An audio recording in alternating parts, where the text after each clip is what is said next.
é isso aí, pessoal. De olho na educação, como se preparar para o vestibular da Unicamp, que está chegando. Estou aqui com a Márcia Mendonça, que é a coordenadora acadêmica do vestibular da Unicamp, para falar, esclarecer todas as dúvidas, porque o vestibular já está chegando em outubro, no dia 20. Como as pessoas devem se preparar, Márcia? Muito obrigado por atender a gente. Eu que agradeço. A gente tem vários materiais no site da Conveste, um deles, muito especial, é o simulado de questões. Qualquer candidato pode acessar o simulado, é absolutamente gratuito, uma interface muito amigável, e pode fazer simulados pela prova de um vestibular específico inteira, e pode também escolher uma disciplina. Então, o candidato pode fazer o simulado só da química, ou só da matemática, ou só da biologia. Além do simulado, nós contamos também com algumas publicações. Todos os anos, nós selecionamos as melhores redações do vestibular anterior e reunimos em um livro, né, para que os candidatos possam acessar esse conjunto de textos. E a ideia é que eles acessem textos que são muito diferentes entre si e, mesmo assim, conseguir uma boa avaliação.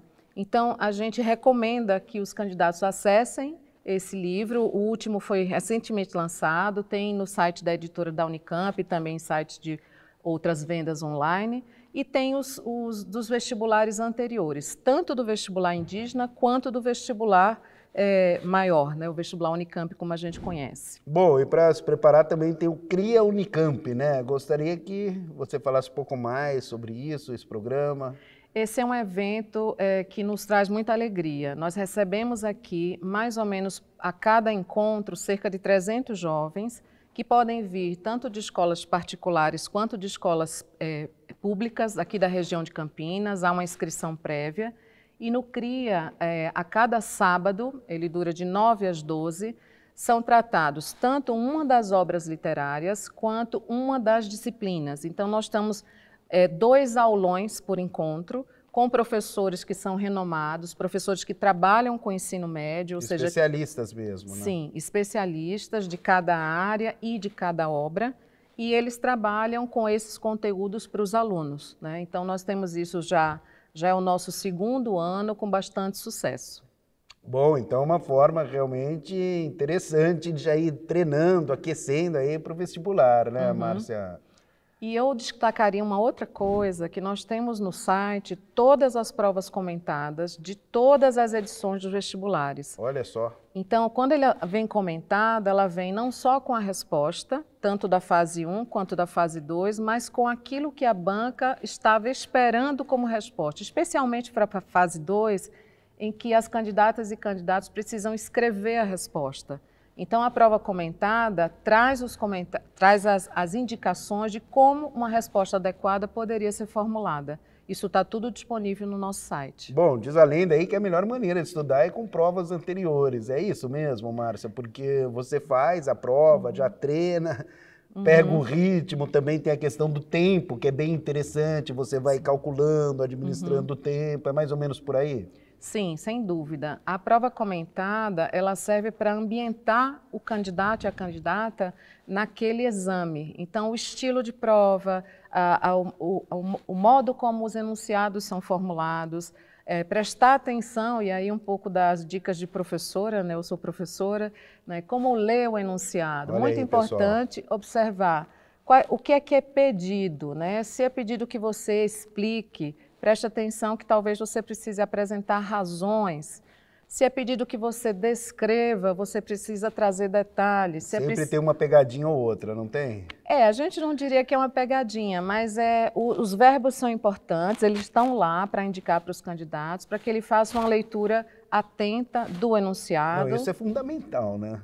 Dos textos da prova, para que ele possa então responder, né? Se ele não fizer isso, especialmente na fase 2, ele pode ter algum problema ali na resposta. Então, prestar atenção ao que é solicitado em cada questão. Bom, é importante a gente reforçar que as inscrições foram prorrogadas e vão até esta segunda-feira, é isso? Exatamente. Então, ainda tem chance, ainda dá tempo. A gente espera que você possa, candidata, candidato, se inscrever e, quem sabe, estar aqui com a gente na Unicamp nos próximos anos. Vamos lá, Márcia, são 2 fases, né? Uma em outubro e a segunda fase em novembro? Não, em 1 e 2 de dezembro. Dezembro, então. Exatamente.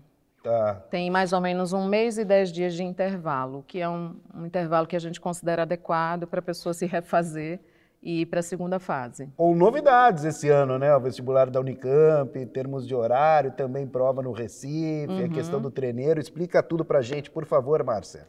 Esse ano nós vamos fazer a prova de manhã, por uma razão relacionada a eventos climáticos, né? A gente sabe que o mundo está passando por Sem dúvida. essa situação difícil e em final de tarde, em momento de muito calor, que as provas são já realizadas num momento de tempo quente, é comum haver chuvas. E às vezes aqui e ali uma chuva mais forte pode trazer problemas de energia elétrica e talvez prejudicar um pouco a realização. Então as provas começarão às 9 horas com o mesmo tempo de duração. Bom, em prova também é na capital de Pernambuco, é isso? Isso, posso Essa falar... é uma novidade legal, né? Exatamente. Posso falar até com alegria extra, né? Eu sou de lá e a gente vai Você ter é de agora... Recife? Sou de Recife. Estou aqui em São Paulo já há 15 anos, mas dessa vez a gente vai para a capital Recife. Nós já fazemos em outras capitais, mas a gente entende que é um polo de atração de candidatos e que a gente pode chegar lá mais perto para selecionar os bons estudantes para chegarem aqui junto com a Unicamp. Bom, já tem outras cidades, né? Fortaleza, se eu não me engano. Sim, Fortaleza, Belo Horizonte, São Paulo. Né? A gente tem e mais de 30 e poucas cidades no estado de São Paulo inteiro. Bom, Márcia, eu gostaria que você falasse também de um assunto super importante, porque tem a questão que envolve aí os treineiros, né? Tem novidades aí. Exatamente. Você que ainda não está no terceiro ano, né? Pode estar no primeiro ou no segundo. Pode fazer a prova. Pode fazer a prova, sempre pôde, mas agora em condições especiais para vocês. O que é que acontecia? O treineiro, ele queria ver como ele estava se saindo ainda, né? Mas ele ainda não terminou o ensino médio, então tem alguns conteúdos que ele ainda não viu. O que é que acontecia? Ele ia para a prova e ele tinha um desempenho comparado com os candidatos que já terminaram o terceiro ano e às vezes já estão em mais um ano de preparação. Certeza, claro. E aí isso faz diferença. O que é que a gente pensou? A gente criou uma carreira treineiro. Então, os treineiros, eles vão concorrer apenas com treineiros. Que vantagens tem nisso? Você vai poder saber melhor como você está com os reais concorrentes que você tem, porque todos estão no mesmo momento de escolarização. Então, não tem ninguém com a vantagem de um ano a mais de escola ou a vantagem de mais um tempo de preparação pós-término do ensino médio. Então, você vai concorrer com outras pessoas que também são treineiras e isso faz com que você consiga não precisar usar a seguinte estratégia. Alguns treineiros faziam assim: eu quero ver como eu me saio na segunda fase. Para eu conseguir isso, se o curso de opção é muito concorrido, a pessoa fazia, não, eu vou então escolher um curso menos concorrido para que eu faça a prova. Mas isso dava uma visão não realista, Sim. Porque esse curso concorrido não é o que ele vai prestar efetivamente. Então, ele faz com os outros treineiros para 3 áreas: artes e humanidades, exatas e biológicas e saúde. Então, você se inscreve nessas 3 grandes áreas, você concorre somente com treineiros. Para a segunda fase, passam assim: 100 candidatos de artes e humanidades, 100 candidatos de exatas e 150 de biológicas e saúde. Todo treineiro faz a inscrição e a gente sabe que é treineiro, então ele não concorre a uma vaga real, né? É uma vaga simulada que nós fazemos para que o candidato sinta como ele está na prova. E aí ele vai ter um retrato mais fiel do desempenho dele. Não fica uma disputa desigual, né? Exatamente. E a ideia é que o candidato vá se familiarizando para que, chegando à sua vez, né, no seu terceiro ano ou pós-ensino médio, ela possa estar mais tranquilo em relação à sua prova. Você, como professora, qual a importância de um treineiro já fazer a prova, visando, evidentemente, né, fazer o vestibular quando estiver formado, imagino que vai estar um pouco mais preparado, né, Márcia? Eu acho que é importante pensar como uma autoavaliação, mas sem colocar muita cobrança, porque isso pode trazer um estresse maior, né? Então, colocar como autoavaliação como uma oportunidade de preparação, não como o teste definitivo que vai dizer se você vai passar ou não no vestibular real, digamos, quando você for prestar. Então, aproveita como oportunidade de aprendizado, inclusive, né, não só de preparação, mas de aprendizado, para entender o que é que se faz, o tempo, né, administrar o próprio estresse, né, que a gente sabe que um exame de larga escala sempre traz um pouco. Então, eu recomendo fazer, mas cada um vai avaliar junto com os seus professores em sala de aula, os seus colegas, para tomar a melhor decisão. Como então as pessoas fazem para se inscrever? Porque dá tempo ainda, né, Márcia? As inscrições foram prorrogadas, vão até hoje, dia 9 de setembro. Isso, então corre lá, conveste.unicamp.br, procura área do candidato e vai vir formulário de inscrição. A gente aguarda, espera que muitos de vocês venham se inscrever, conhecer a nossa prova e, quem sabe, estar aqui com a gente na Unicamp para muito aprendizado. Bom, para a gente finalizar, então, resume as dicas principais para a galera que está de olho na educação aqui, já pensando no vestibular da Unicamp deste ano. Dá uma olhada no programa e vê uma coisa. Observe que fase 1 e fase 2 são diferentes na Unicamp. Então, na fase 2, você vai fazer provas, a maioria das provas, ligadas à sua área do curso escolhido.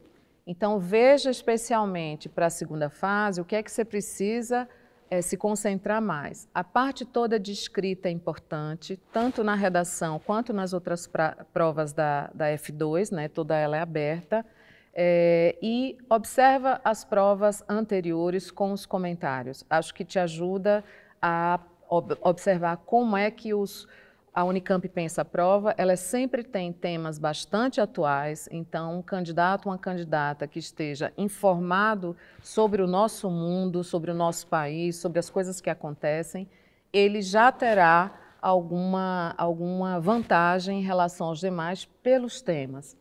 E fazer sempre a preparação, respondendo questões, observando o tempo, refazendo outras provas, usa o simulado, usa o livro de redações que a gente oferece, usa as provas comentadas, estuda em grupo. Eu acho que tudo isso pode ajudar na preparação. Muito obrigado, Márcia. Eu que agradeço. Bom, pessoal, é isso aí. Eu sou André Aranha e você já sabe, né? Estou sempre de olho na educação. Tchau!